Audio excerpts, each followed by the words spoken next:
My name is Charles Harrell, and I'm volunteer for the Veterans History Project from the Library of Congress. I'm in Silver Springs, Maryland on October 7th, 2006, speaking to Mr. Wlliam Perry. For the record, Mr. Perry, can you state your full name? Albert William Perry. And what is your current address? 3316 Braemar Road, Shaker Heights, Ohio. That Braemar is spelled B-R-A-E-M-A-R. And what's your zip code there? 44120. Where were you born? I was born in Cleveland, Ohio. And when were you born? August 12, 1924. What branch of service were you in? I was in the infantry. And what company were you in? Company K of the 370th Infantry Regiment of the 92nd Infantry Division. What was your highest rank? Sergeant. And did you get enlisted or were you drafted? I enlisted. And when did you enlist? I enlisted on the 27th of November, 1942. And when did they finally release you? On the 4th of December, 1945. Did you only serve in World War II? I enlisted in the reserve on December 4th and stayed in reserve about 3 years. And then I enlisted in the Ohio National Guard, which I served until 1952. Were you ever a prisoner of war? No. Or wounded? Were you wounded? No, I wasn't. And where did you serve overseas? I served in the Italian campaign. Mr. Perry, I'd like to drop back a little bit and try to see what you remember in your life before the war, back during the early 30s. What is the first memory you have from childhood? I remember my home life. I lived in the house with my grandfather and an uncle and his wife and my mother, and I had 3 brothers. My grandfather was a coachman or a butler. He worked for Joshua Wade. What was his name? Henry Maynard Perry. Who was this Wade guy? Joshua Wade was the owner of the Western Union. I guess it might be the original cell phone. And he was his head butler. And I was born in a house that he owned on 2248 East 46th Street in Cleveland, Ohio. Where was your father? My father was there. He worked for the city of Cleveland. And he also worked for the state and had a number of various jobs. My father was the first black parole officer in the state of Ohio. What was his name? Samuel V. Perry. And your mother, what was her name? My mother was a housewife. Her name was Willette Augusta Strode Perry. She originally came from Hollis Springs, Mississippi, which was the home of Hiram Revels, the first black senator in the United States, who sat in the seat of Jefferson Davis during the Civil War.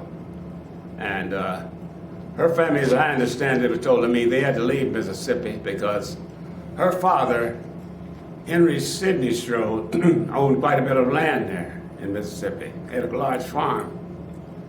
And to get rid of him, the people ground glass up in his food. And they had to leave Mississippi in the early 1900s. And she had 3 brothers and 6 sisters. There were 10 kids altogether.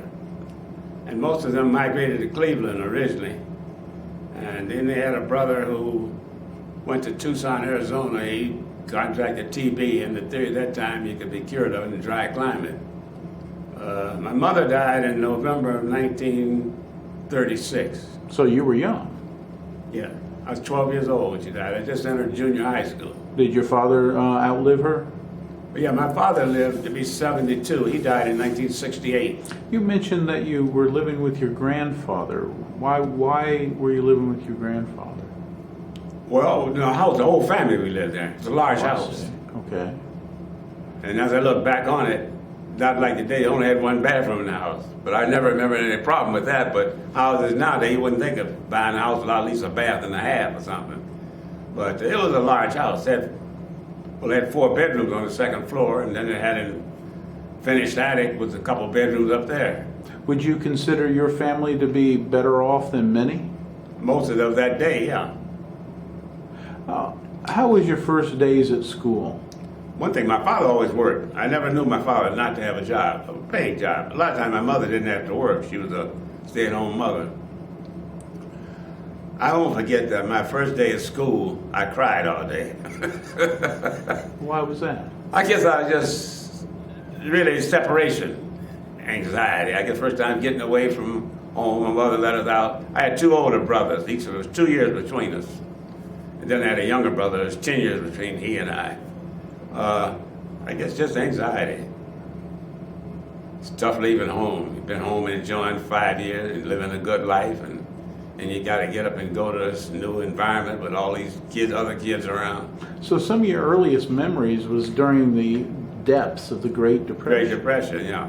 But your family didn't feel the Great Depression so much? I never known us. We were never on welfare. Did your father ever get any government jobs with the No. programs of FDR? He worked for the city most of the time, city of Cleveland. But city of Cleveland that time, I remember him getting paid in script.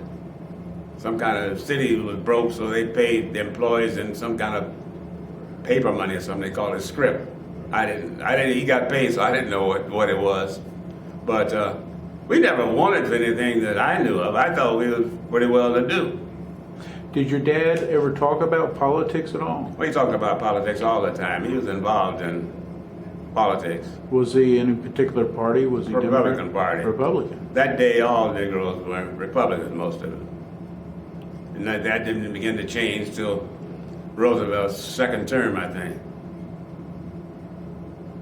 As the 1930s kept going, the economy got better. Did you notice any change in your family's economic condition?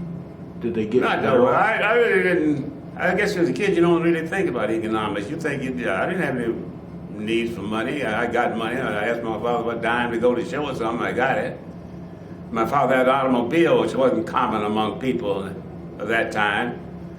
Most people didn't realize. People didn't have telephones, but I remember, I guess it must have been around 34, 35, the people next door has got a telephone when it first was on the street. And when you got a phone call, they'd go to that person's house. She'd holler out the door, you got a phone call, and people would go to, for 2 or 3 hours around, would go there. And it just wasn't common for people, but you didn't think about it because that wasn't a thing that everybody did, just like the radio and television when it first came in. But can you tell me if you were a camping type of boy or out in the woods any? not particularly. My brothers would join the Boy Scouts. But it looked like I always got ready to join 2 years after that. And something happened that these things either, caved in or something had happened. But I had an aunt who lived out in the city suburb of Euclid, Ohio. She lived on a kind of farm-like thing, and I used to go out there sometimes spend the summer with her. The world was being turned upside down by Hitlerism and militarism around the world. As a young kid before World War II, did you notice any of this going on? Oh yeah, I used to really hear about it on the radio. This is the radio about the German-American boom, which was a big thing in America at that time. And I remember the Zeppelin burning in Lakehurst, New Jersey, I think about 1934.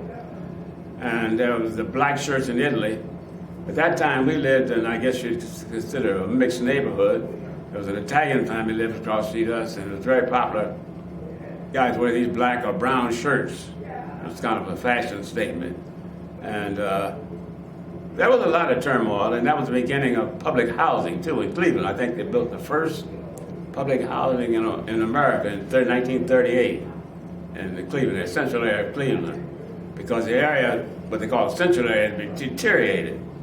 And they began to tear down houses and beginning of replacing them with eminent domain and building what we call the projects.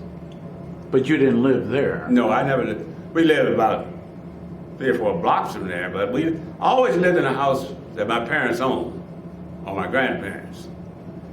When we left my grandfather's house after he died, I think the house was foreclosed on, which a lot of people lost their houses in late 30. But eventually my father bought another house around 1939 on another street, and we lived there until I went in the Army.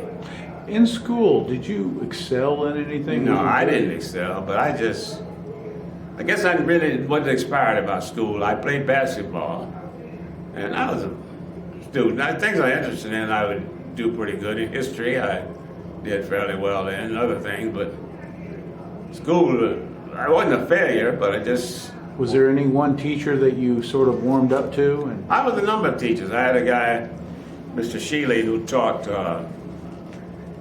art and sign painting, that sort of thing. I was a good art student, and it roused my interest, and I had a couple of good English teachers, and history was I always liked history too. you were living in such historic times. Things were happening, including Hitler taking over Europe piece by piece, even before we got involved in the war. Do you recall any of those incidents that were foreign affairs before we got involved? I recall them, but you never think about history, I guess, when you're living it. Like when I first got to Italy, this is later on, we were right across the Leaning Tower of Pisa. I didn't think a lot about that, until after the war I began to look back and saw the things that I had seen. But I don't think when you're going through history, you don't think of it as history or anything of importance. It's just some day-to-day event.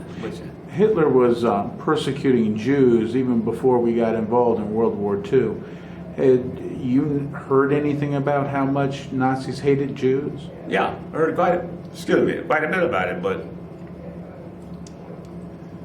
I think, as I remember looking back, I had a hard time figuring out this religious thing. What were Jews? Why did people hate them?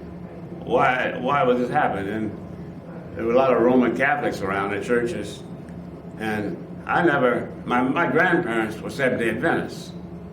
It never took on with us, but I used to hear them sitting on the porch on Friday night discussing the Bible, because that's when their Sabbath day started. And my grandmother, they were great biblical scholars, so they thought. I guess that's one reason it didn't really take with me, because they began to question a lot of things about religion. They were always praying and moaning. In fact, I didn't eat bacon until I was about 16 or 17, because they don't eat pork. And a lot of things that they have prohibitions against, but I never could figure out why. You're a black man growing up in a country that segregated black people back in the 30s, when Jim Crow ruled the country, the Jim Crow laws. How did that make you feel back then? Cleveland was considered a very liberal city at that time, and I didn't really experience direct segregation or thing. I went to school with white kids went to school with us. Beltomingos and Gracies, the families lived on the street, down the street. And we had friendship with them, and I didn't really begin to recognize some segregation until 1939 when they built a public housing in Cleveland. And when they did that, they segregated them.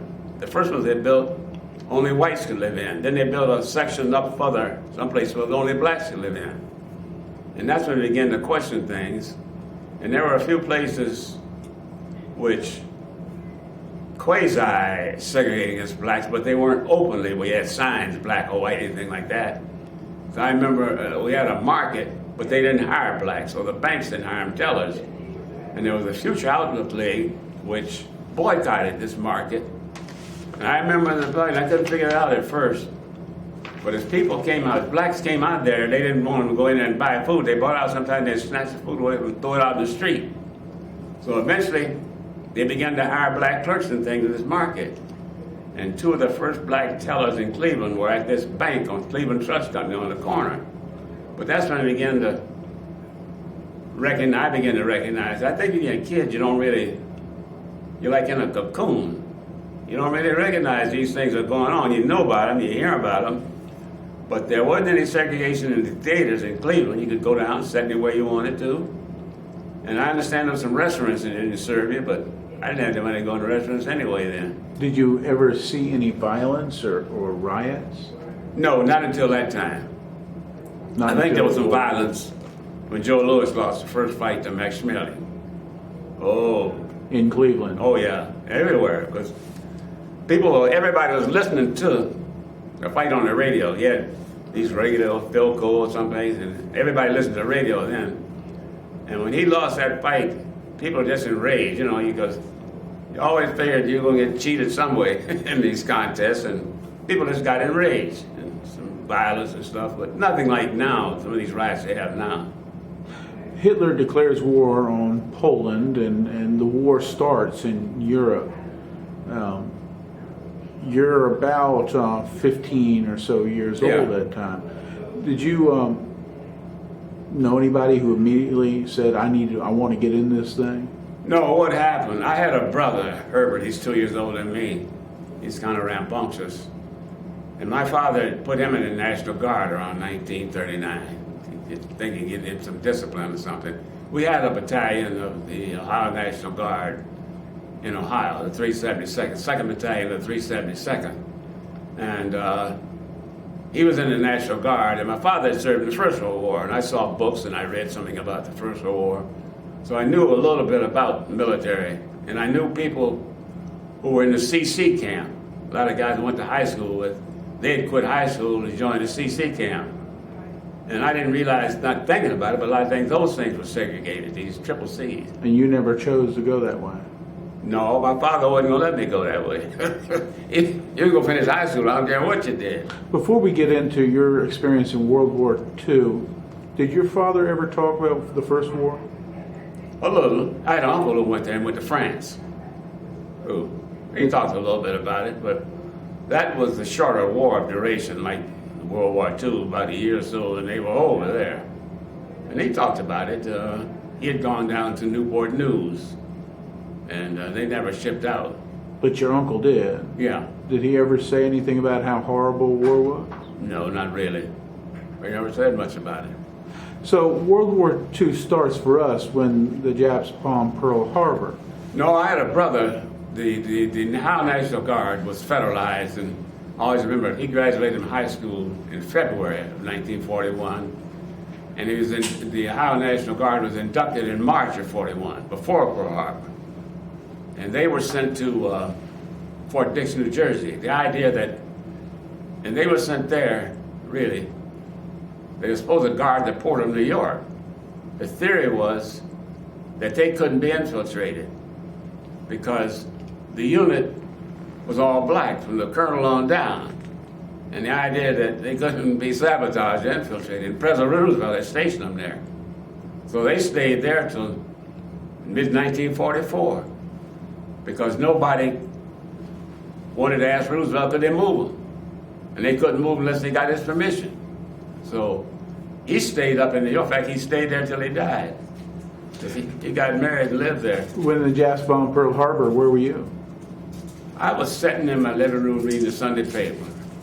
And my father came, he'd been up the corner. It was kind of sunny, I remember. It wasn't a real extreme cold in Cleveland, December. And he come down and was running down the street, running the house in. The Japs had bombed Pearl Harbor. I didn't have the slightest idea of where Pearl Harbor was at that time. I was in, I think I was about in 11th grade then, in high school. Of course, we knew some people. I knew people who had gone in the army then from school and place began to go in then. And that's the information. First I knew about bombing of Pearl Harbor.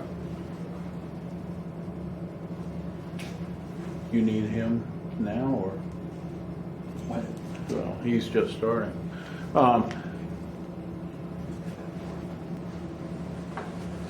You were still a kid. I was in about 1942. 16. You weren't old enough to join. No. But did you want to? No. No. Not particularly. You know, I was enjoying myself in high school.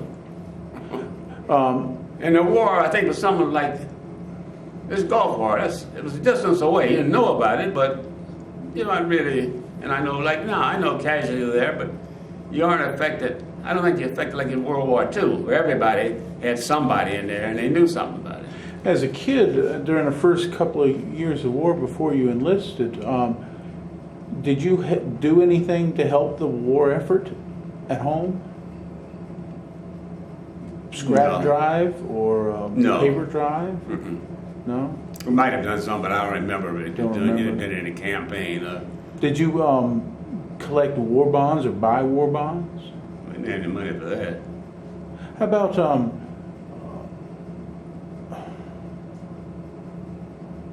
How about rationing of food and gas? Yeah, Wisconsin, right, because they had these stamps. And my father had a car, so you had to have gasoline stamps as a ration. And I think some meats and things are rationed and that sort of thing. You begin to learn about that. Did it really affect what you ate or where you went? Not me, I didn't think much about it. Usually, you went on the streetcar. People didn't have cars like they had now. You rode the streetcar, you walked. A lot of times as kids, you hop on the back of the streetcar. So in the summertime, you hang on there to the next stop. And summertime, you ride your bicycle. But you didn't go a great distance. Of course, you walked a greater distance than you do now. So you would consider your family to be a town family or Yeah. a city family? Yeah. Did you ever travel too much outside of town? Once in a while, we went to, my father came originally from Jamestown, New York. We went up there and went to Chautauqua. And we'd go little trips like that because he had a car. But I don't remember traveling during the wartime, but before that, I remember my mother died in 1936, and I remember going up to Niagara Falls. We went there. He tried to expose us to some things other than home. Did your father ever get remarried? Yes. While you were a kid? I was about 16 then. I think I was like junior in high school. You're going to graduate early and go off. Did you graduate high school? I graduated in June 1942. I was 17 at the time. Did you decide then that you wanted to join the military? No. Why did you decide to join? When I got a job, you find out as you begin to look for jobs out of high school, black kids.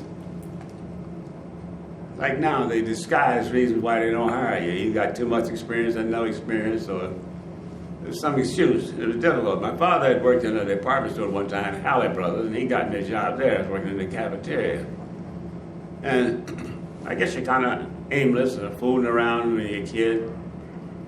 And in August, I was 18, and I decided, I had a buddy, we was fooling around. And I just decided one day I thought I'd join the Army. Why not the Marines or the Navy? Well, in those days, you couldn't join the Marines or the Navy. It was they're just beginning to change where they begin to accept blacks in there, but you couldn't. And I read about the Air Corps, which was part of the Army then, and you couldn't, some guys from Cleveland, there are a number of guys in the 99th who came from Cleveland. Like Ben Davis went to high school where I went to high school. He'd been the valedictorian in the 1929 class. His father had been the instructor of the Ohio National Guard, and that's how he came to Cleveland. And then when he graduated in 1934, I think it's 34 or 32, Oscar DePriest was elected to Congress in Illinois. He was the first black congressman since Reconstruction. And then Davis moved to Illinois because they had the 8th Illinois Infantry Regiment there, and he became an instructor there because he wanted his son to go to West Point, and he got him an appointment to West Point there. But you didn't know all this back then. I knew some of it. I read about it. I'd read about some of these things, and my father would talk about it. A lot of these things are more prominent than people think, or people who knew a few things, because people like Joe Lewis and Jesse Owens, who was also in Cleveland, they knew about these things. And I went to St. John's, a Methodist church, and I learned about some things in high school. I wasn't the worst scholar, but one thing about my father, we had 3 newspapers in Cleveland, the Cleveland Press, the Cleveland Plain Dealer, and Cleveland News. My father bought all 3 of them every day. And he bought National Geographics and magazines. You always had to read. So they really threw stuff on you so you... Yeah, he kept us all reading. And he wanted my oldest brother to go to West Point. He was kind of a scholar among us. He wanted him, but he didn't want any parts of it at that time. It wasn't a place you'd want to go.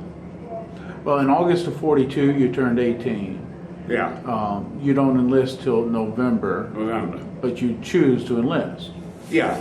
He had in fact, I think I decided around September I'd go join. I think I told him one day to join the Army, and he began to think, he didn't discourage me.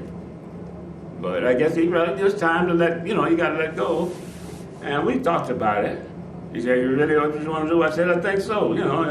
I didn't have any idea, as I look back, about the Army or the world, really. Then you think you know something, but you don't know what's going on, really. And so I went up to the draft board, because my father had belonged to an American Legion post. And these people, there was a friend of his, his wife ran the draft board. And they sent me through the papers to enlist. And that's why you get a serial number like I have. I enlisted through them, and I got my papers to come down and be inducted the 27th of November. I had a buddy, we were supposed to go together, but he ducked out on me. He didn't go. So by then I had enlisted, and I was inducted at Camp Perry, Ohio. Camp Perry. I always wondered when I got there, I wonder why they named this camp after me, and I'd never even been in the Army. Did you do your boot camp there? No, I only stayed there a week. Where did they send you? Fort McClellan, Alabama. Now, is this the first time you ever been in Deep South? First time I've been across the Ohio River, and I was scared to death. First, because I heard about the Scottsburg Boys all through the 30s. I don't know if you've heard of them. Yes, I teach about that. Yeah, that was a big thing all through the 30s. We read about the Scottsburg Boys. You read about that, and I heard them talk about. I hadn't really heard a lot about my mother's situation before that. Her family, how they had been driven out, but I knew the South wasn't necessarily a friendly place. Because we woke up on the train. I left Camp Perry on December 6, 1942. And I arrived at Camp Fort McClellan, Alabama on December 7th, 1942, a year to the day after Pearl Harbor. And when I woke up that morning on the train, looked out there, and the train had stopped at the crossing. There was a bus standing there, and it said Rome on there. Well, I knew I wasn't in Rome, Italy, so it had to be somewhere in the South. It was Rome, Georgia, which isn't too far from Fort McClellan, Alabama. It was right over the line. And I was taken and assigned to 600 Field Artillery. Did you train as an artilleryman? I trained as a medic. I was in the medical detachment. And finished my basic there, and I made a corporal. How was the Army for you and the physical training they made you go through? Could you handle it? I didn't have any problem with that. The problem I had was, well, right after, I'd been to Fort McClellan 2 weeks, and I caught a cold or something. In December, in Alabama, it rains. Like when it snows here, it rains. And there's a red mud you get on it. Like it's like concrete. You have to scrape all your boots every time you house.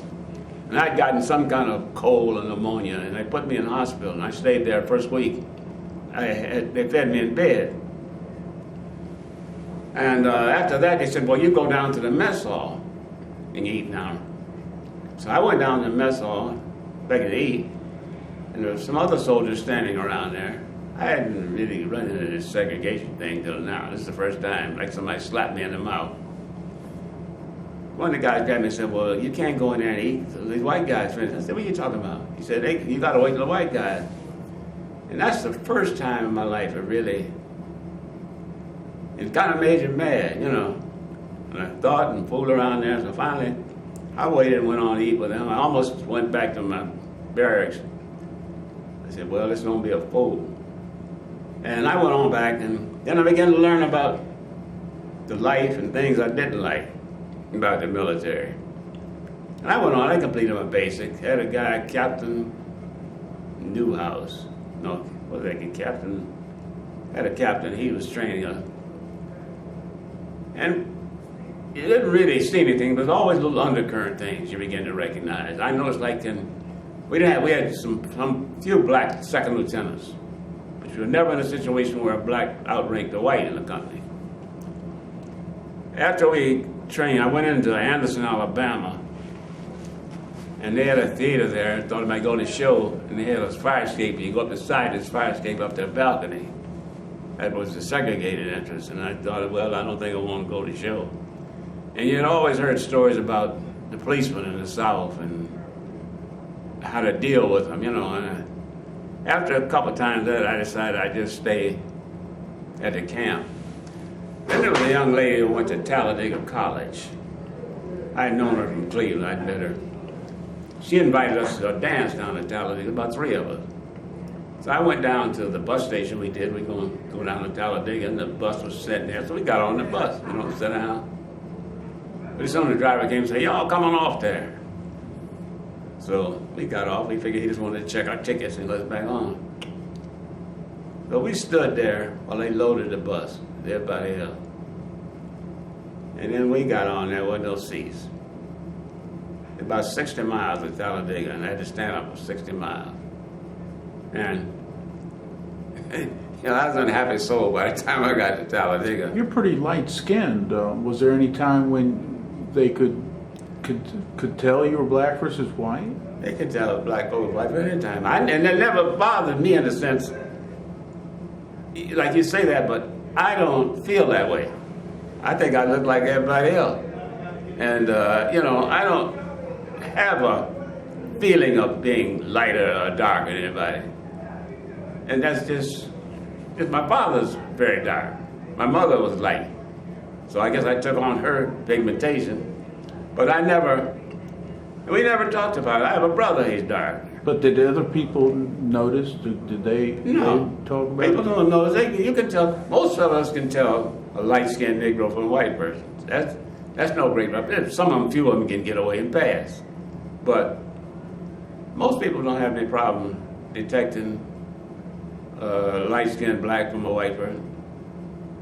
Did you notice if any white people you were dealing with in the South while you were I in the didn't deal with military? them. You didn't deal with them? There's nowhere I could deal with them. The only people I deal with are people in the Army and the officers there. He knew, you're in the black outfit, so you're a black guy. You're a Negro. As you were going through boot camp, you said you didn't have any problems. Where did they send you after your boot camp? That was the unit. The unit was stationed there. That was the headquarters units of the 92nd. The Division Artillery, the Medical Battalion, the Engineer Battalion, all of them were stationed there at Fort McClellan. And the infantry regiments, the combat teams, were stationed at 3 different places. And you were attached to headquarters? Yeah, the artillery, it takes Division Artillery. I was in the medical detachment of 600 Field Artillery. How long did you stay in that? We stayed there until about, December, January, February, about February and March. Then we were sent to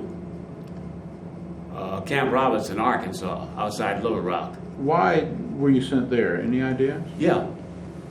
The 93rd Division, which had been stationed at Fort Wachutca, went on maneuvers in Louisiana.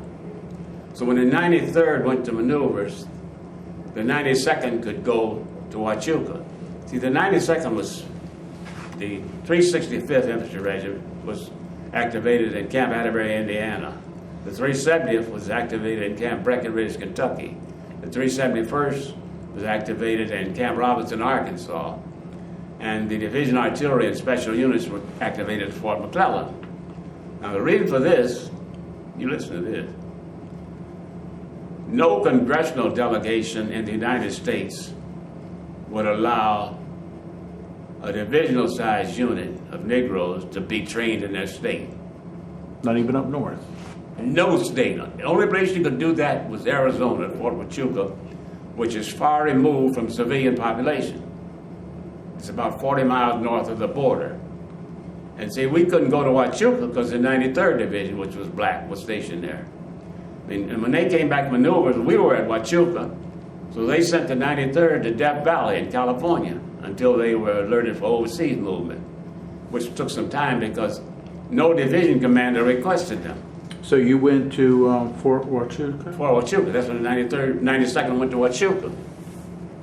How long did you stay in Wachutca? We stayed about a year there at Wachutca from May of 43 until, or a little more than a year, till June? June or July of 44. We were left overseas. What was your job there during that year at Wachutca? We first got to Wachutca. I went there with the 600 Field Artillery. Well, relations had began to deteriorate with me and a lot of people. They had a system in the Army then. I guess they had a lot of summary court-martial for minor things, for insubordination, little things. And they wouldn't court. They got so they couldn't court-martial all these guys, so they transfer you to another unit, kind of punishment. So I got transferred. They put me out, sent me to the 370th Infantry Regiment. I guess this was supposed to be punishment for being, I don't know what I did. Is that when you went to Wachutca? When we were at Wachutca. Oh, I see, okay. I don't know whether it's, I guess it was a series of things. You begin to ask questions or challenge something they said, At that time, the real older black soldiers were more obedient than technical. You know, you say do this, they did it without question.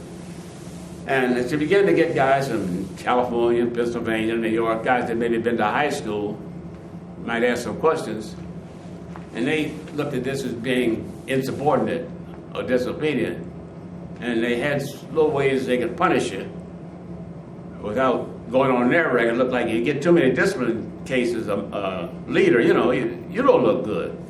So this is the way they did that, and they transferred me to the 370th Infantry. They reduced me to grade of private first, took my stripes. Then they sent me to the 370th. And you could never determine if there was one thing that you might have done. What difference would it make? if I had to determine it, the Army ain't like it is now. I couldn't go to no congressman. You had two congressmen, Adam Clayton Powell and William Dawson of Illinois. Who was I going to go to? And if I went to them, what could they do about it? Had you ever heard of Brownsville, Texas? Yeah. Was that common knowledge in your History regiment? History is not common knowledge.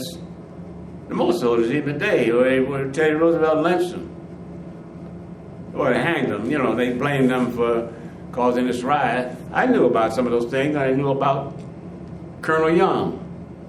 My father had started to build a monument for Colonel Young in 1939 in Cleveland. I completed it in 2000. I finally got the money, and there's a monument to Colonel Young that I did in Cleveland.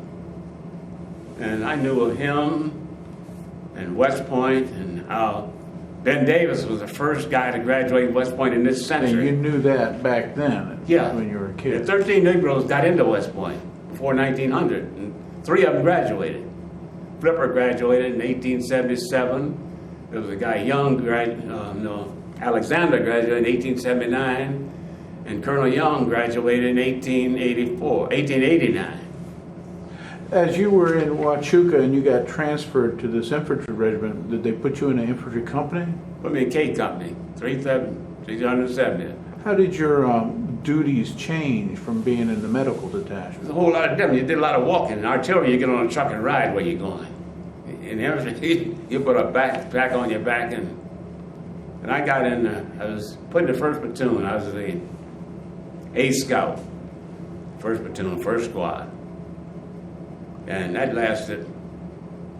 I learned to clean up my act. Don't get carried away with being disobeyed and asked me questions. I had a platoon leader, Saunders Moon, a big mustache. He was a hell of a soldier, and that lasted about maybe 3 months, 4 months.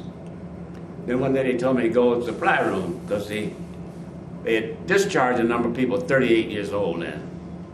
And the guy got discharged, and I was a high school graduate, so they thought I could read and write a little bit, see. So they sent me over there to work as a supply sergeant, and the guy who works with him is called the armor artificer. He's responsible for all the weapons in the company. So they sent me over there to do that, so it called for be a corporal.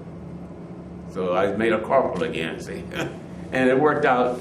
It was one advantage of reading and writing, I found out. You could get things that other people couldn't get.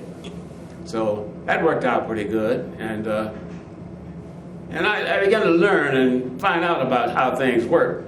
Were you a good shot with a gun? Yeah, I was pretty good. I remember they took me to range. First 10 shots I shot hit the bullseye dead on. I liked it. I had a BB gun when I was a kid. And my father usually had guns. He was a parole officer. I knew what guns were. I wasn't afraid of anything. And I wanted to shoot. I liked to shoot. Even today, And I'm a member of the NRA too, because I joined that when I was in the National Guard. Did they train you on anything special when you were in the artillery?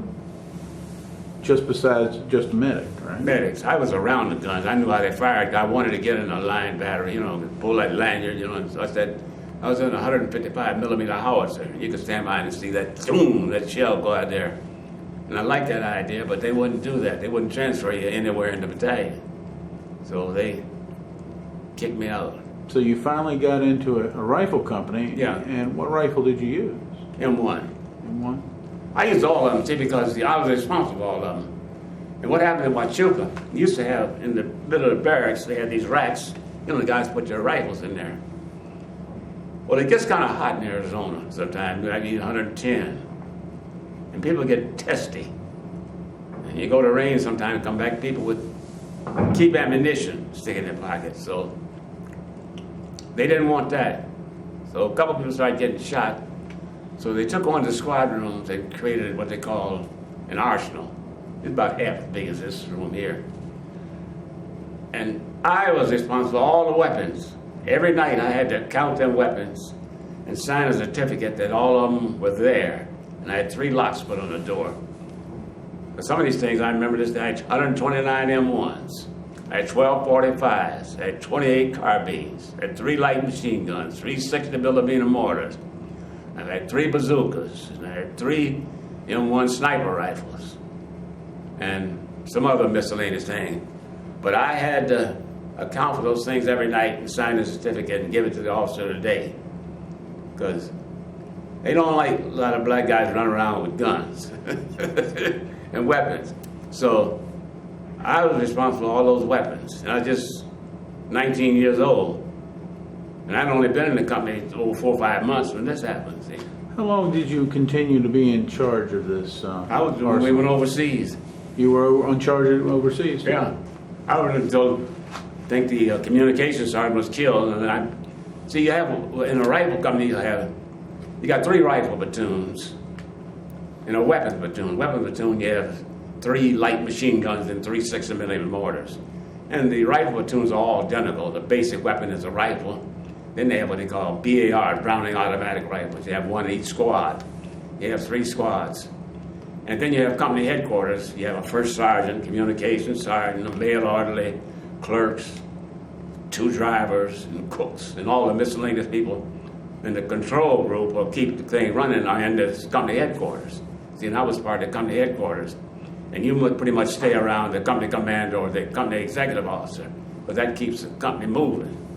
And in combat, the company commander, you stay with him because he's carrying the radio, you work with the radio operator.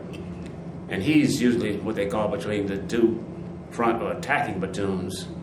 And the executive officer is running the company headquarters. So I was usually more around that group. As the time came closer and closer and you were going to be shipped out overseas, did you know that the time was coming that you were going to be sent to combat? Oh, yeah. Well, we came off maneuvers. They had a meeting down there in Louisiana. And General Orman got up on the platform. And he said, I told you, he's prepared to be a combat outfit, some words to that effect, and we'll fight. And you're going to be in an active theater in the future. And the 370th, 370 will be the first ones to go. That was my regiment. We will be the first ones. The theory was, I understand it, that we were going to go and be kind of a scapegoat in the we performed, that they would use the other 2 regiments.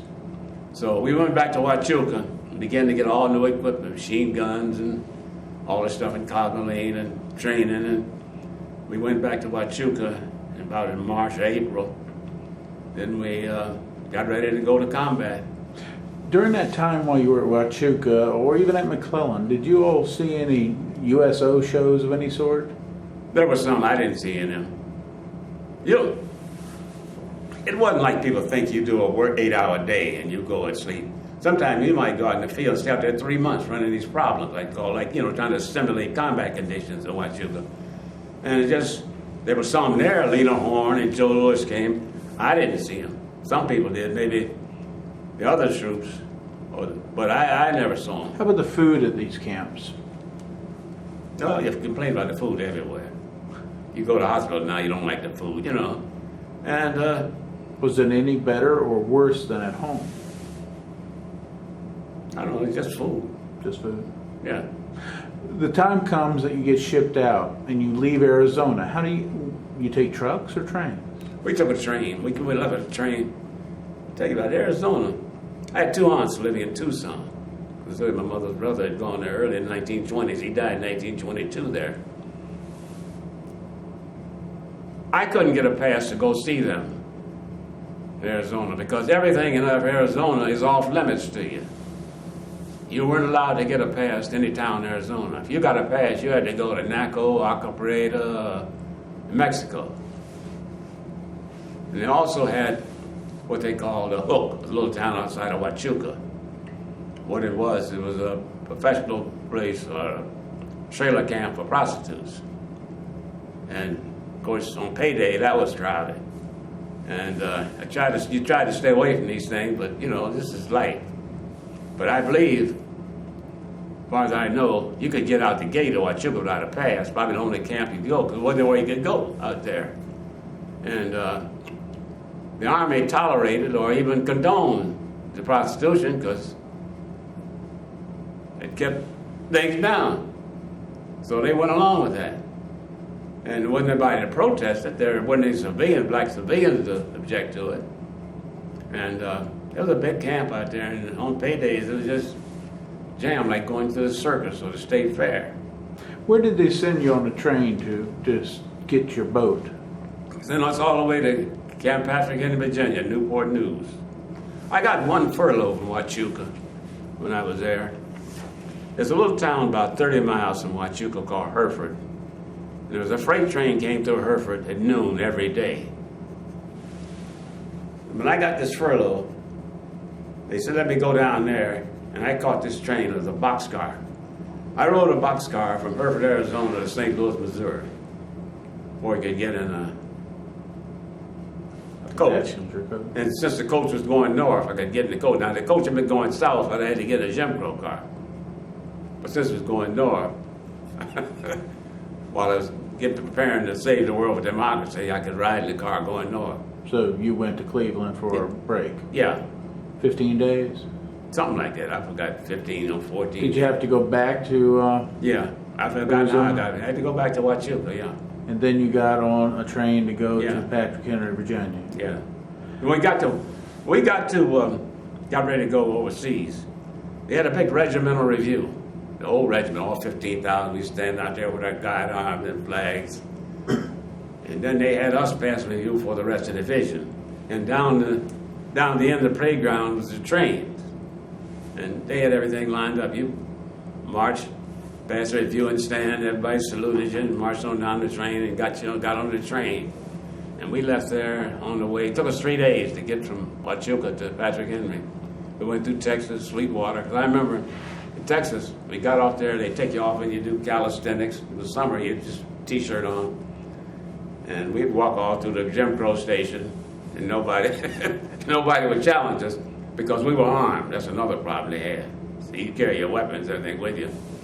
And I remember we was in the Sweetwater, Texas, and the clerk, we was in about a half an hour doing close order drill together. He sat down, he bowed his head, and he wrote for that whole half hour we were there. He never looked up at us. So we walk in there and drink out the white water fountain and do whatever we wanted. So you had guns, but did you have any ammunition? We weren't supposed to, but that ain't never 100%. All right. See, so somebody got something, you can bet that. And just to have a gun is menacing enough.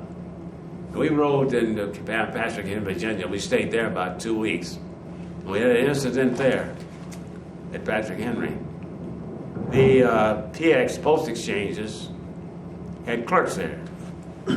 They're all white girls. And they have like a little, like in the theater, a little cage where you slip your money and they give you a thing. So they had a mix-up in the change. And they don't want you to put your money in the girl's hand. They want you to put the money on the counter. And they pick the money.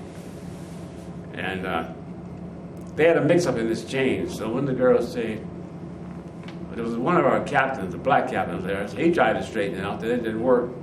So somebody called the MPs, I guess the PX called the MPs. And they came in the door, and they said, well, we'll close it. We'll close the MPX on you. So then a voice rang on back, well, close the MF. And it looked like somebody just vacuumed everybody out of there. Everybody just left that PX. And when the MPs came out to leave, guys had gone across the barracks and set up on the road machine guns, and everybody got their weapons, and nobody knew whether they were loaded or not, and nobody's going to take a chance on finding out. So the MPs went back in the PX, and they called for our regimental commander, Colonel Sherman. He came down, and they straightened it out so that the rest of the time we stayed there, about a week or 10 days, They didn't have any MPs in our area no more. Each day a company would detail some men to act as MPs in our area. So we weren't bothered with the MPs anymore. Were the MPs originally, were they white? They post, yeah, on the post MPs. All of them were white. Versus the MPs that were from the company were black They soldiers? were just acting for the time we were there. Right. But no, they were all white. You've been on, or at least close to Lake Erie in Cleveland. Yeah, Here you are getting on the Chesapeake Bay and the Atlantic Ocean. yeah. Have you ever seen something that huge? Water's water. You look at it. You know, I know water. Well, I know the Lake Erie might be big as the Atlantic Ocean. I can't see the other side of it, but you know it's big. We got on a boat, the United States ship Mariposa. They told me it had been the Madison's line flagship before the war, and that was a big boat. I understand there were 15,000 troops on that ship. Our whole combat team, which was about 3,500 men, was put on there, plus some Air Force people. There was just a lot of people, and that was a big boat. And they have hammocks. You see these canvas things? You're stacked 4 deep. Guy above you is hanging down there 4 deep. And it's just crowded. And you only eat twice a day on the boat. And you eat standing up. And they have things high enough, you know, you don't need to, you stand up and eat. And when that boat rocks, you know, you got to hold on to your tray. And I lasted about 3 days. You get that motion, seasick, you get it. You just tighten up, and people were throwing up and falling around. And you're over. Some of them were over at different times. I was over in about a day. By the time we hit land again, I was okay. But you get real shaky. And it only took us 7 days out of Newport News. We passed through Gibraltar on the 6th day because the Mariposa was a fast ship. They said it could outrun any sub. We weren't in a convoy. It was the only boat out there. And that thing at night looked like it just jumped out of the water. But we crossed through the Straits of Gibraltar on the 6th day and landed in Oran, Africa. Did you find out that the ship was being chased by subs at any time? They said it was. I didn't know. You know, you never knew. But, When you passed through Gibraltar, did you actually see? yeah, we could see the rocks. All right. But you can see some of those monkeys jumping around up on there. Them, you know, you monkeys say as long as those monkeys are there, they belong to Great Britain. But it was exciting, you know, to think. Here's something you read about in history. I began to think about something about history. You saw this big rock up there. Because I'd known a little bit about Newport News. My father had been there in World War I. He had gone down there. But it was something to think about seeing Gibraltar and landing on Africa. That was something to think about. We landed in Oran, Africa, and there was a big band came down there to greet us, and we had a big pageantry parade, had a big drum major, and he had a big baton and some big ballooning pants on, you know, and the fez. And, you know, it was really, really showy. Were you a corporal at this time? Yeah, still a corporal. I was still the army artillery. Did you become very close with any of your people, your men? Yeah, You were I had a with? guy, Dial Hewlett, he was in Cleveland. He just died. We went all through together the war. We were buddies all the way through. He was the clerk. He had gone to Case Western Reserve University before the war. And we were buddies, you know. As you got off on Iran, how long did you stay in Oran? We stayed in Iran maybe a week or 10 days. Then one night they put us on a naval transport. We were on the ship George O. Squire. George O. Squire? Yeah. There was a bunch of naval ships. They put us in a convoy. And we started up to somewhere. We didn't know. We were going to Naples. We didn't know at that time. And that night we got out there, and all of a sudden one of the destroyers that had this convoy, a couple of them, they turned, wheeled, and began to shoot towards the back of the convoy. And you ever heard these naval sirens? Whoop, whoop, whoop. And then they went back. You could see down there these depth charges, you know, big ash cans they throw off. You could see those things. They said they spotted a submarine. We never knew it. You could see these things going off. And we landed in Naples there. It must have been about 2:30, 2 o'clock in the morning. And the Germans had sabotaged the whole harbor. Boats were laying on their sides. And they had built ramps across these boats wooden ramps. So you could walk off in there. Of course, Naples was damaged, the buildings and everything, people sleeping in the doorways. But we came off there, and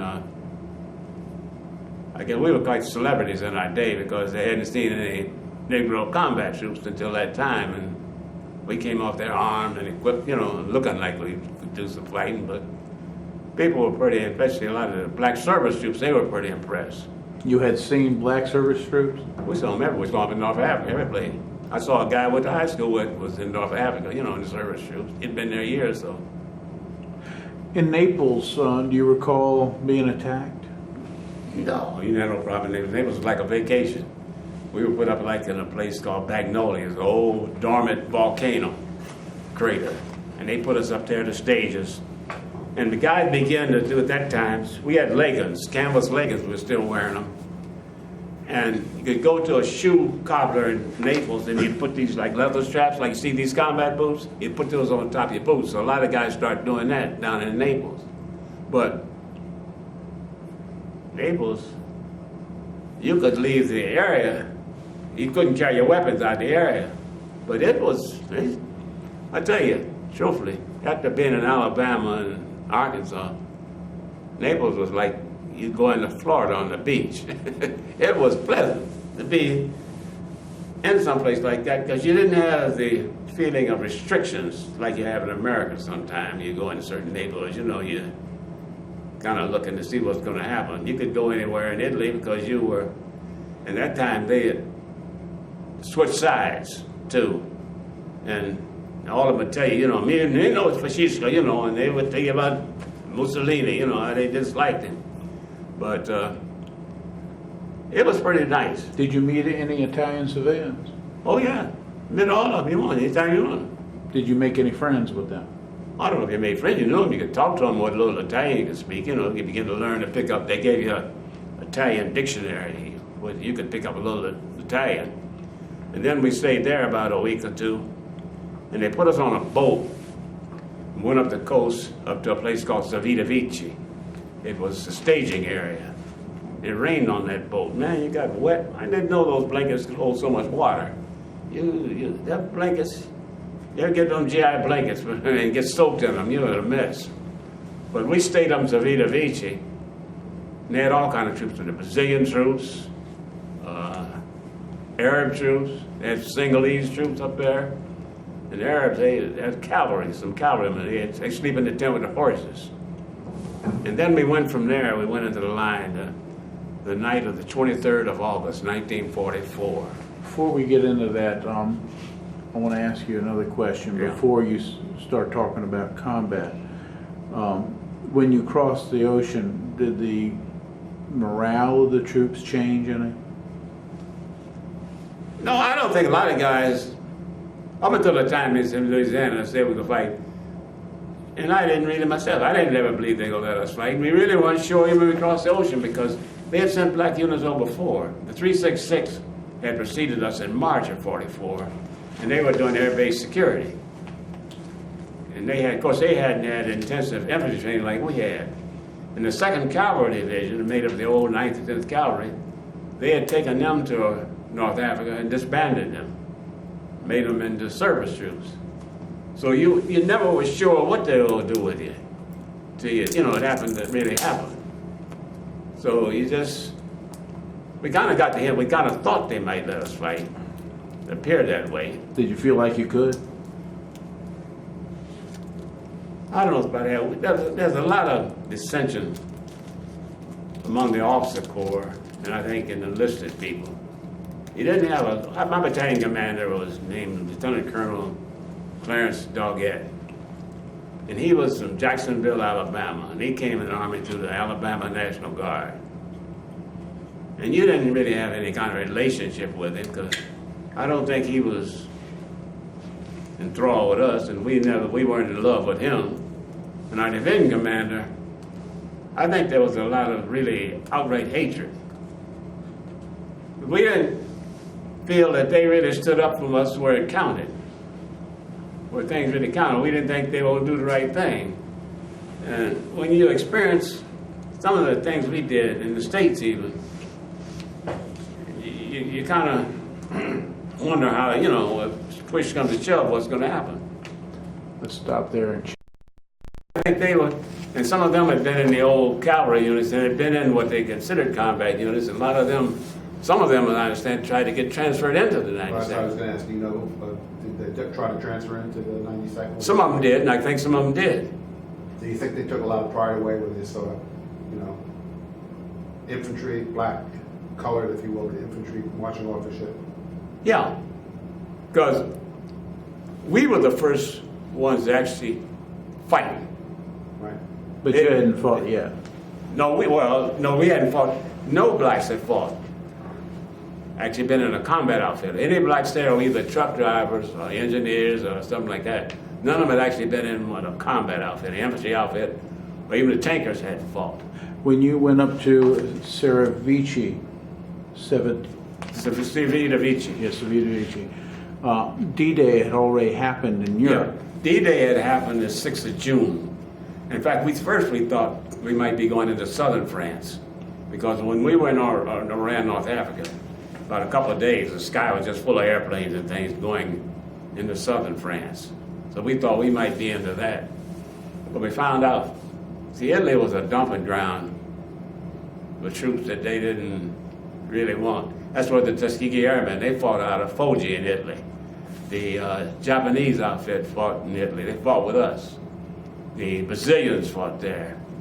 Everybody who didn't have a lot of political pull went to Italy. You mean you felt it at the time that that you were second class? Yeah, when you look around you, see what's around you, you figure, why is this? And see, Italy was an ideal place for defensive war. You got hills and rows of hills as you go back. The Germans could pull back forever, and you couldn't. You're always going uphill at them, looking up at them. And they had been there long enough to fortify even these things which were already good fortifications. And they took, when we got there, they began to pull some of the units out, the 45th, the 36th, and a couple other divisions, 3rd Division. They sent them to southern France. And you took their place? Yeah. Can you tell me about the first day you went up onto the line? What day was that again? That 23rd of August, the night of 23rd. Here you are going into the front line. Yeah. Describe what happened there. Well, it was quiet. We moved up in a villa. They had a CP in a villa. And we were about 50 yards, maybe the Orno River down there, a little town called Ponadero, about 15 miles east of Pisa. And it was quiet. It was quiet that night. But they had told us, be quiet, be careful. You don't light cigarettes. And they had filled us with a lot of ideas that the Germans, to speak English. And some of them had gotten in our uniforms and infiltrated our lines. So this is the kind of information you got.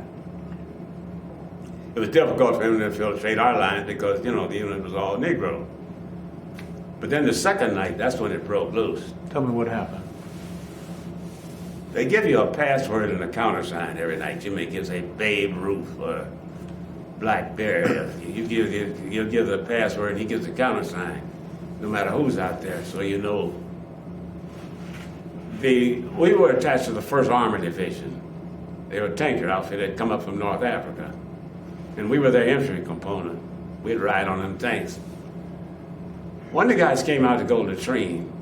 And there was a guy, I've written it down, I saw it in one of the books, a guy named James Liggett, old tall guy, about 6'4". He gave the guy the password. The guy said, "Oh, take it easy, take it easy." So he gave it to him again. He told him, "Take it easy." The 3rd time he said it, the guy said, "Take it easy." And he shot him. That's about 10 yards from him, between that wall over there. And that's the first time I heard one of them ones bark in anger. And at that range, you're dead when you hit the ground. And when that happened, of course, these tankers were hot. When you say hot, what do you mean? Anger. Okay. One of them came out the villa, and he made a statement, "We didn't want them niggas up here anyway." And the situation just deteriorated. And the Germans been aware of that. They'd have run through there. But they had to get our regiment commander and everybody else. Because, it was getting testy. And we got it settled down after a while, because really that's not an uncommon thing. You're shooting your own men sometime at night in a situation. But if you get in a situation like that, 2 o'clock in the morning, everything is moving. You know, and the trees look like they're running around out there, you know, and you're nervous. And you don't want people around you smoking, lighting cigarettes. You don't want any kind of thing that gives any reason that somebody's there or moving or something. Because, see, what happens is they'll bring artillery down on you, just like we would do to them. You see a guy that smokes a cigarette, you call up mortars on him. And it kind of stayed testy for a couple of days, but then it seemed to straighten out, and we operated pretty well together after that. But it was... Did you meet any white troops in the First Armored that you actually... Well, we rode on their tanks. Got some pictures. We ride on their tanks. You know, a lot of times you don't really know what happened down there in the next company. You know what happened in your situation. And not this stuff you get as rumors or you hear about it and things, but you aren't really... You couldn't testify to it in court. But we got along pretty good after that. Can you describe some of the first combat that you actually saw? On the 1st of September, we got instructions to cross the Orno River in force. And I went over with a guy, I remember the name of Lieutenant Mac Bentley, and Sergeant Julius Johnson. He was the platoon sergeant of the 3rd Platoon. And I was given a roll of wire to carry across to set up communications. At about 5:30 in the morning, we were to cross that river and find out where the Germans... We went across there, and luckily, they had pulled back. And so we were able to... I got some pictures of them. We were able to cross the river without any incidents, because the Germans had already pulled back, I think, what they call a Gustav line. Were you still the point man in that company? I was trying not to be, no. But were you? In that day I was. But see, I was at an advantage sometimes, see, being headquarters. Usually what the rifle platoons get this kind of thing, you have what they call a A Scout and a B Scout, and you send them out first. And you keep enough distance between them, so the theory is they want to trap the A Scout. If you go over a hill, they trap him and cut his throat so he can't tell you. Then you have 2 flankers that go out to the flanks. You send squads out there, make sure when you don't have direct contact with the enemy, and that's the way you move. See, it's not helter-skelter like people think.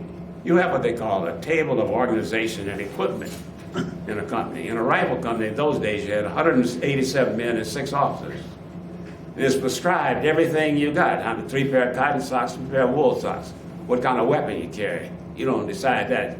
You carry a M1, like all the officers were assigned carbines. If you're a machine gunner, you had 45 pistol, because you had to carry either the tripod or the part of the machine gun. Same thing with mortars. And everything in armies prescribed what you do. Like a guy tell you, if you intended to have a wife, the army would issue you one. So you just don't, you don't pick up eventually you pick up certain things you want, but everything is issued to you, what you're entitled to, or what they think you need. And that's just the way it functions. Everything is organized. But it's also set up, you're going to lose people, and somebody else, you don't miss him really, theoretically. Somebody else just fills in that spot. But usually you have 187 men to call for, but very seldom you have maybe more than 160 operating that day. And we usually never had more than about 3 officers or 4 officers. You never had 6 officers, because when they got wounded or killed, you couldn't replace them. So the sergeants would just step up and fill that position. So anytime anybody goes down in an infantry outfit, the man just move over and close that hole up. Well, at least you hope it will happen. Yeah, well, they expect him to. Just like in football, when the guy misses a block, next guy comes along and cleans it up. You crossed the Orno River and you advanced. Was that the time you were first shot at? We got instructions then to drop our gas masks. You always carried a gas mask, because I guess they had reached some agreement they weren't going to use poison gas. So they dropped our gas, and the supply train always, the kitchen always come behind you, and they pick them up. So we came into a town called Ripafrata. Our company, K Company, was at the head of the column. We got in there about 15 minutes. And we had 24 guys go down in the first 15 minutes. It got testy. So you know this is getting serious. Were you being artillery Artillery and bombarded? everything else. In fact, they were using the leaning tower of Pisa for observation posts. But you couldn't fire on the tower. That was disallowed. See, Rome was never bombed. You could not destroy historical artifacts. That's a no-no. See, they put you in jail for doing that. But they could use this for observation posts. And we could hear 88 is a hell of a weapon the Germans had. It's a multi-purpose gun. They use it for artillery, they use it for anti-aircraft, and it had a hell of a velocity. They could shoot that thing and you could look at hear it like a bowling ball coming by you. We could hear these 88s going when they went off, and then you could hear them coming in. That's how close we run up on them. And of course, people were going down in that place and you kind of worried, wondered, you know. You got kind of careful. And we fenced it off and they began to withdraw more. And we got into Ripafrata, and it was a guy, Major Biggs, who was the regimental exec. He was on the way to be a lieutenant colonel. And I ran into him, we talked, and he went down the street, and they sent me up the street to take care of some ammunition dumps they put in the church. He got between a tank and a building when they were shelling, and they put shell right between them. Took him out. Did you see that? No, I didn't see it. I'd gone in this building trying to cover up. If somebody starts shooting somebody, you take care of number one first, whether you like it or not. That's the thing you got to do. Because you can't help nobody else if you can't. You aren't there to do it. Now, you were trained to be a medic at one time. Did you apply any type of medical? No, I wasn't near him. I didn't even know he'd gotten hit till later on. I'm an infantry soldier now. That's passe, that medic stuff. They give you a medical pouch, you know, you carry on. But that's when we began to really realize about war and casualties. You know, a number of people getting hit, guys you was soldiered with, you know, and used to kid with and go to PX with. But they went down, and from then on it was just tough. And you know, you was in there to stay.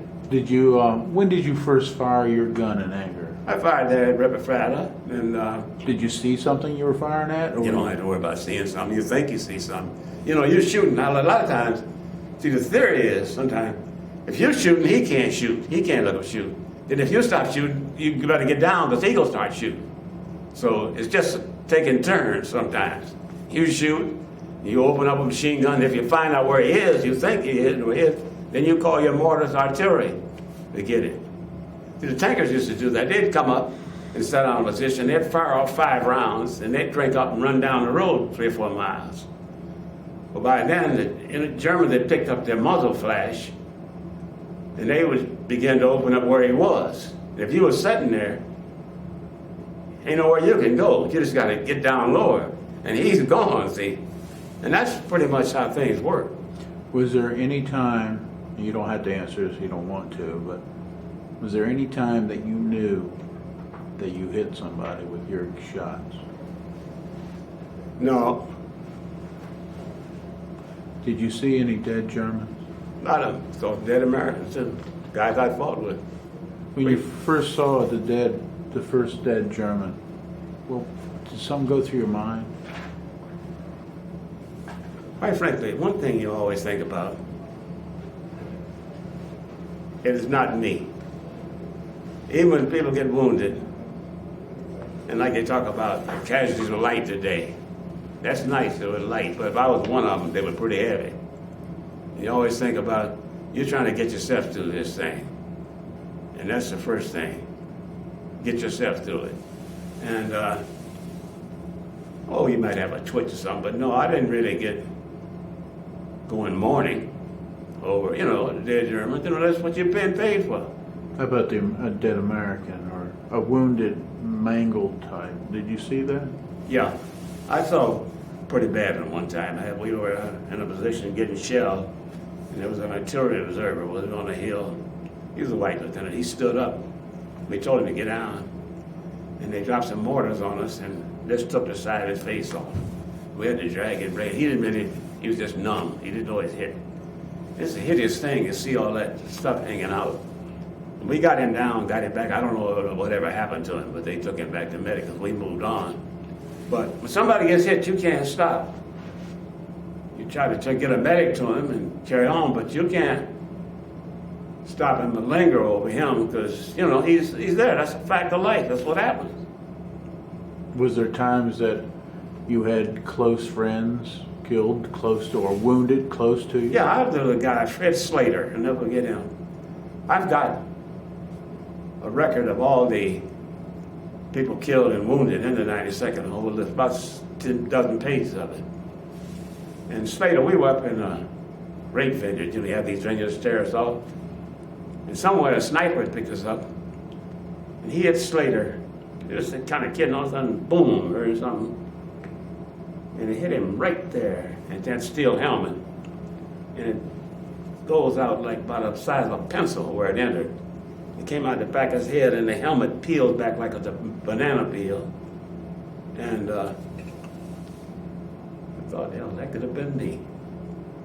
And it's kind of frightening experience to see something like that. And I looked at it, you know, but you can't look at it long because the business is up there, the guy who did it. And when you say up there, was it a mile away or 200 yards no, away? it wasn't. It might have been a couple hundred yards, 300 yards. You got to think, he may be cranking that thing up again. So you either got to move him out of there or figure some way to neutralize. Here you are. You're in combat. Your regiment has made it to the front. Yeah. And you're seeing and experiencing this horrible war. Did you wish at any time to say, I wish I was back as a service trooper? No, I never thought about that. I thought about it after coming out of basic training, when I said, what the hell did I do? Get myself in here. Would I volunteer for this army? That's the only time I really thought about it. No, I didn't want to be back as be a service troop. That never crossed my mind. Even with the horrible things you must have seen? Well, you don't play on that. You don't sit up there and dwell on that. When some of the service troops that came in as replacements, how did you handle their coming into your regiment and company? Sometimes a great difficulty, because some of them weren't properly trained as infantry. They didn't really know the nomenclature of a rifle and how to handle things. See, they never trained black infantry replacements. The 442nd, the Japanese regiment, had more replacements than all three of the black infantry in the 92nd. We never had adequate replacements. When 366 was over there, they came in March before us, and they had been doing air base security for about 3 or 4 months, so they hadn't been doing infantry training. When they were ordered to come up, and they attached them to the 92nd because the regiment was all black, had a black colonel. Well, this grieved General Ullman quite a bit, and he explained to them, I'm gonna see that you get your casualties. He said, your Negro newspapers want you to fight, so I'm gonna see you get your casualties. And he did. He piecemealed them out by companies sometime, very seldom by. And the Colonel Howard Clean, asked to be relieved, and they relieved him. But they pretty much piecemealed the 366 out. And I thought they did him a great disservice because they did not really have intensified training to do what they were doing. And I think this is somewhat happening now with the Reserve and the National Guard in this Gulf War. You don't take a guy right about civilian life, call him in, and place him in a combat situation, either, although he's had a certain amount of training. In World War II, some of those units, Guard units, reserves, trained for 6 months to a year before they even, and they have fillers in them, what they call fillers, you know, draftees or places to fill them up. That's one of the reasons not to have Guard, or not to have them, but Guard and Reserve units, because when you take a hit, one location takes so many people. You might take a bunch of kids. When the chaplain, when Bataan fell, there was a artillery battery from Silver City, New Mexico. They lost all the young kids in town. And sometime you'll read about the 29th Division, which was a Maryland, Virginia National Guard outfit. There was a little town in Virginia, Bedford, Virginia, we lost a great many kids from the whole same block. In this Gulf War, there was a unit out of Cleveland, out of Berea, a Marine Reserve out, 25th Marine, 3rd Battalion. They took a big hit right there. And, you know, it's all people in one location, which doesn't happen when they're dispersed from New York or Chicago someplace. But your regiment was dispersed. It's dispersed, yeah, it was the drafteers. So they were everywhere. You know, it wasn't one town or something. World War II, you didn't have that, because even the Guard and Reserve units were called up then. By the time they reached combat, they were kind of spread out. They're fillers and people went. Most of the Guard units in World War II started, the officers were discharged because they were over age and grade. You had lieutenants 40 years old then. So they were wiped out, but... How long did you stay on the front lines before you were relieved? We must have stayed on there a couple months, 3 months. So when you were relieved, it was getting close to Christmas. Yeah. Where did they send you? I got a pass. I went back to Rome. I stayed in Mussolini's villa down there near Adrian's tomb. He had a nice villa, track around there, swimming pool. Anybody could stay there, or did you have to have a special pass? You had to have a special assignment to leave. You couldn't just pick up and leave. They would, each company, you could detail a couple people. You know, you might be in a sector where it's kind of stagnant, and you would stay, and that way they could let you go for a week or 10 days, something like, usually 10 days. The war was stretching across France and actually entering Germany by December of 1944-45, and you were stuck in northern Italy. Yeah. Things don't move like that in Italy. There's no flat plain you can get out and run on. We were up in a place called the Schuylkill Valley in December. And we were relieved by the 2nd Battalion of 366. That might have been only the first or second time they had entered combat. And they took us out on the plains. And that night, the Germans overran the 366. They just overran them. And there was a big squabble. There was the Indian unit which was supposed to back them up. But when the colonel ordered them up, and they told them they weren't under command of 370th, and they didn't go until they got ready. See, this things happen when you have different nationalities or a different army goes together. And 366 took quite a beating, and they gained a reputation which cast them on the 92nd, when they actually weren't an organic part of the 92nd. But the fact that they were a Negro unit, they took the blame for it, the 92nd. During this attack, when they were overrun, where were you? Were you in Rome? Well, I was back with the unit by then. We were out on the plain somewhere. They took us out on the coast, and we were going up another valley or someplace somewhere. So it didn't really affect your unit? No, not directly. It didn't affect us. As the war stretched into 1945, what did your unit do?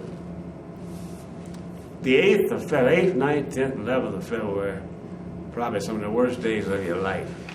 February 8, 9, 10, 11? Yeah. 3 days, we tried to penetrate what they call the Chinavilla Canal up in northern Italy. As we got further north, we went to a town near Massa. And I remember we tried to, we were in the outskirts of this town, Massa, about 3 or 4 o'clock in the morning. We about entered the town. There was an old burnout tank there we came across. They pulled us out of there and sent the 473rd through, which was a white AK outfit that had been converted to infantry. So that appeared as if they had taken this town, did all the heavy lifting to get there, and they went through and got flowers and all that thrown on them. So we had to pull out and go somewhere else. These are the kind of things which griped you. They did. I don't know whether it was racial or what, but it didn't look good. And we went on to a town called Massa, and we got into that, and we came down out of the mountains. We dropped in on this town, and I guess the Germans weren't expecting us because we had outrun our food train. And they brought us some horse meat. You ever eat horse meat? No. Cold horse meat. it gets kind of greasy, like and stuff. But after 3 days, you know, it's something you eat. But we got into this town, and then we went on, and we got to the canal, Chinquala Canal. The Germans had mined the canal. And on the one side, there was some mountains. They call them X-V-I-G in Georgia, these hills. So they sent these tanks out to penetrate the canal, and they sent the 366 out riding the tanks. So when the tanks hit the mines, they became setting tin cans. They blew the tracks off of them. And you're riding on there, you got to find some place to go. And there are too many places you can do that out in the middle of a canal. And we were on there, 'cause I remember I went into a building head first. I was with a Captain Little. He was our company commander then, because they used to change our company commanders almost every week, like we changed shirts. And you got in that building, there's those machine guns peppered along there, you know. And when you get in there, you think set for a while. You don't look back, because usually they'll spray you again. But it was, for those 3 days, it was living hell. You had to nip and tuck. You couldn't move them off that mountain. You couldn't get across that canal.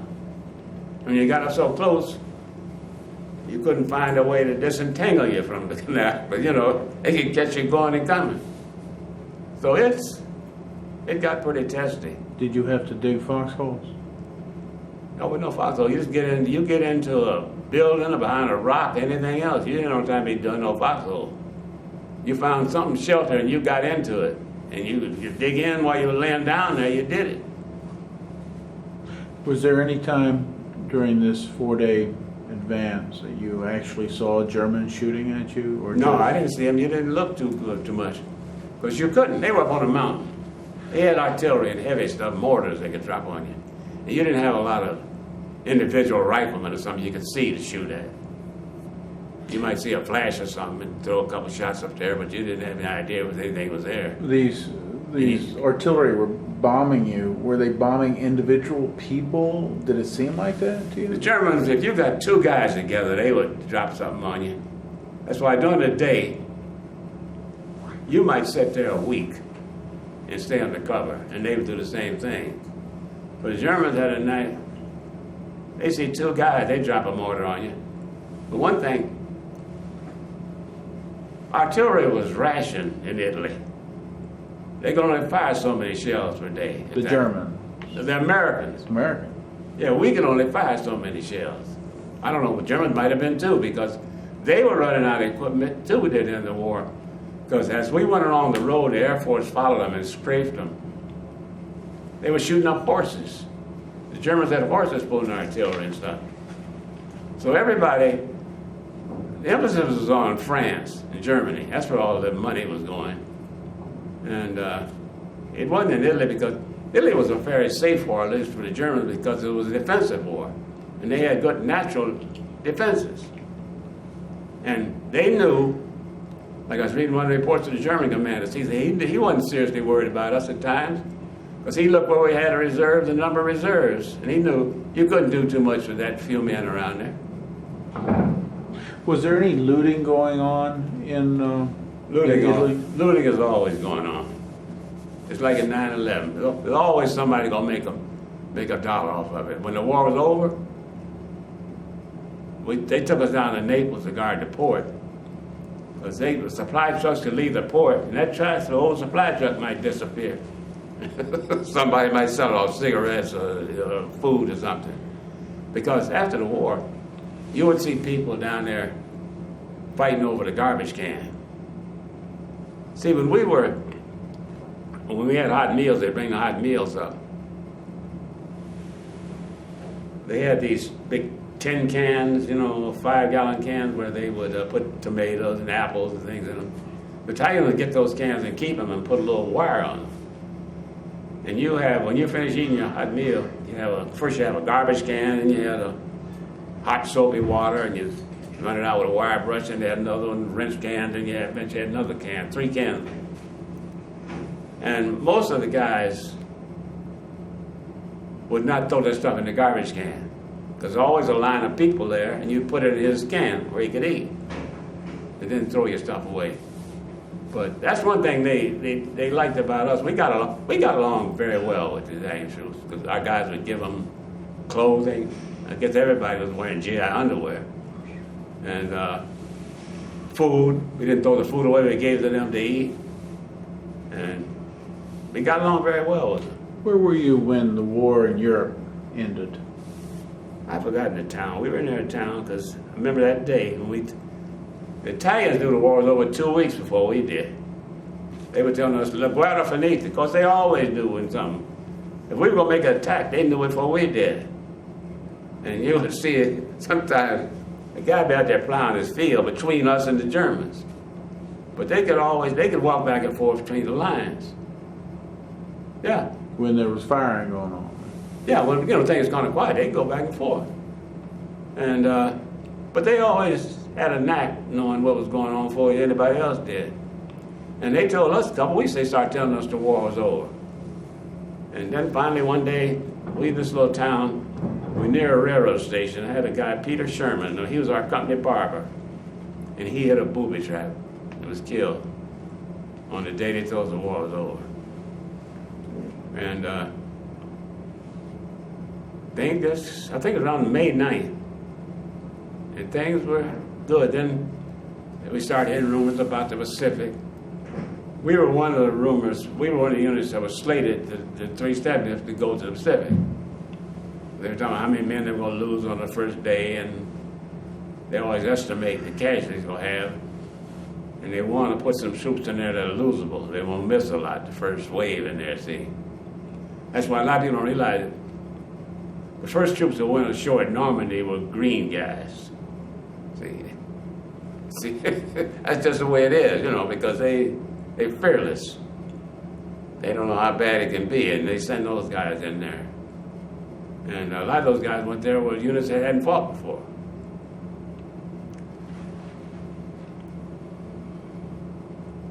And so, did you not have enough points to get out?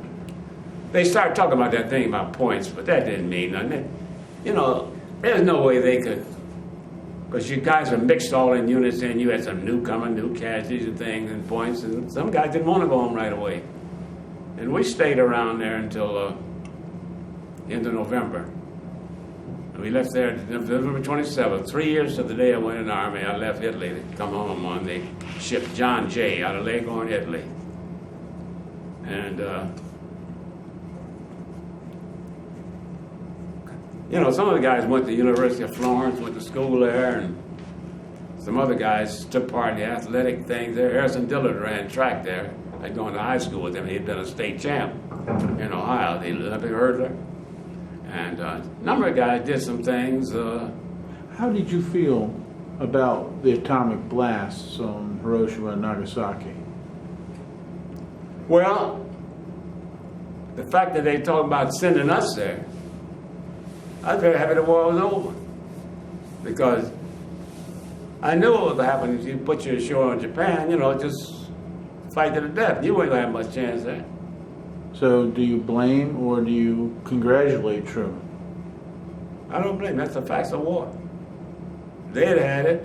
If they had waited much longer, the Germans had got it first, what would you have done?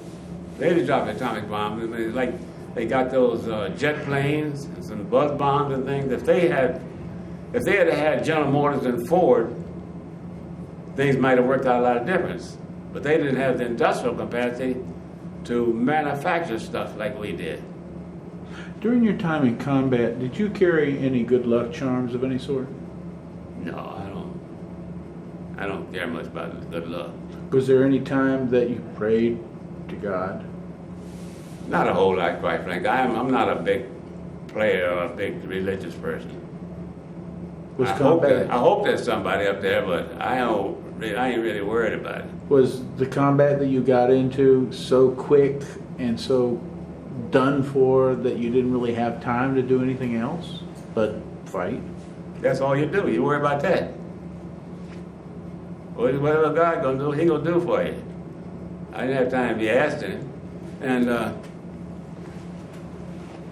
I quite frankly, my grandparents were Seventh-day Adventist people. They was always around there praying on Friday night. And I had a stepmother, my mother died. She was a big Baptist.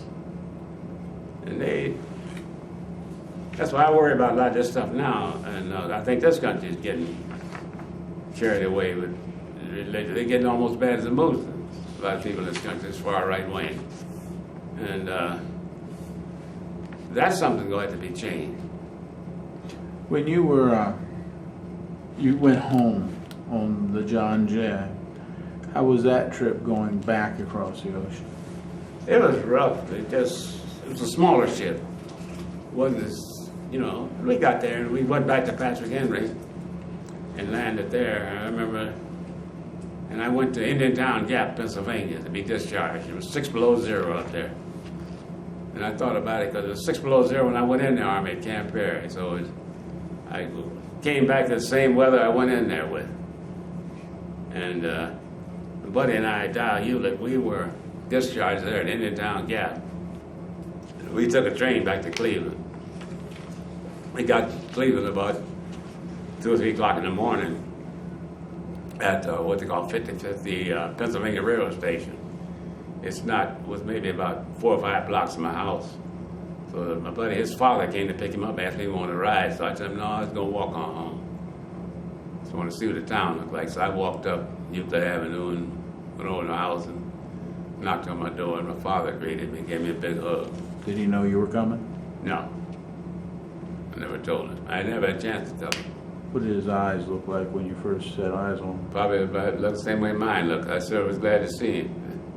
He gave me a big hug. We stood there and hugged each other for a while. You mentioned you had brothers. Did you have brothers? Were they in the service? Yeah, my older brother, he had gone in with the National Guard. And my oldest brother had gone in, he had been in France. He came home a couple of days later. So pretty much coming home at the same time? Yeah. It was a good feeling, but then you begin to worry, think about what's going to happen now. I had America change about jobs and things. How did the Army change you? Well, I'd grown up. I was 21, and I could vote. And I needed to begin to think about earning a living, or doing, what was I going to do now? Begin to think about that. Did you take advantage of the GI Bill? Yeah. I took a refresher course in school first. And then I went to Case Western, they had the Cleveland College, went there. And I'd been interested in art, and I took an art course. I wanted to sign up for it, and there was a husband and wife team, the Growers. So I went to sign up for this course, and they began to hem and haw. And funny thing, I said, well, what the hell is the matter? So I talked to my father about it. He said, well, go ahead, sign up if you want. So I went back next day, and the guy told me, well, we use live models. I said, well, that's what they use most large class. He said, well, all the models are female. He's telling me this. I said, yeah. He said, well, they're women, they're white women. I said, well, I've been in Italy 18 months. And funny thing, all the women are white women. And I began to get the drift from what he's trying to tell me, be polite. They didn't want me to take this class because I had to join nude white women. 1946 in Cleveland, after the war. So eventually I got into class, and I didn't rape any of the models, and things worked out, and I got a B out of the course. But you began to recognize a whole lot of stuff hadn't changed. But you had. Well, I began to look at things. I had to earn a living now. I didn't have to earn a living not really before the war. And I went to Case Western, and I played basketball there. I had a cousin who was a dentist now. He played too. We was the only 2 on the team. We had a game in Louisville, 1947. And so the coach, a guy named Mo Scary, he was the captain and center of the Cleveland Browns. He came down and gave us some tickets to go down to the arena. They used to play college doubleheaders there, and I saw big-time basketball. They wondered why he'd given us these tickets. We found out the team was going to Louisville. You can't stay in a hotel in Louisville. You can't play basketball with white boys in Louisville. You're a war hero, though. Who cares? The war's over. That was pretty common. And I knew the University of Pittsburgh, I think, had a game in the Cotton Bowl that year. They had one black guy on there. Then you look at these teams now and you don't understand that. One black, Bobby Greer, the fullback, there's a big uproar. Where was he going to do? Where's he going to stay? So what they do, they find a nice family, a black family out in the community. You can stay with them. But Pittsburgh did go to the Cotton Bowl, and I forgot whether they won or lost, but that's the first time. There weren't any Negroes playing football at the University of Oklahoma then. Did you feel like the military benefited you at all? Yeah. How? Military will teach you if you listen. It'll teach you something about self-discipline, how to plan something, teach you about personal hygiene, and it'll teach you something like that. Teach you about manner, how to approach a subject. See, in every unit, they teach you three things. Start with take an objective. You set an objective, then you set a secondary thing, then you set an alternative. That would not work. So you plan those three things, and you learn how to critique it after it didn't work. You always go back and have a critique when you run these problems and find out what went wrong and what you could do different. And it'll teach you these things if you'll listen. And it'll teach you something about loyalty and perseverance. Is there anything you regret from the military? I stayed in the National Guard in 1950. I got a commission. I wish I had stayed longer now, but I had developed asthma. And they wanted to call me up then because the Korean War was going on. And because of military experience, they would have sent me to Benning and gave me advanced training, probably, and sent me to Korea.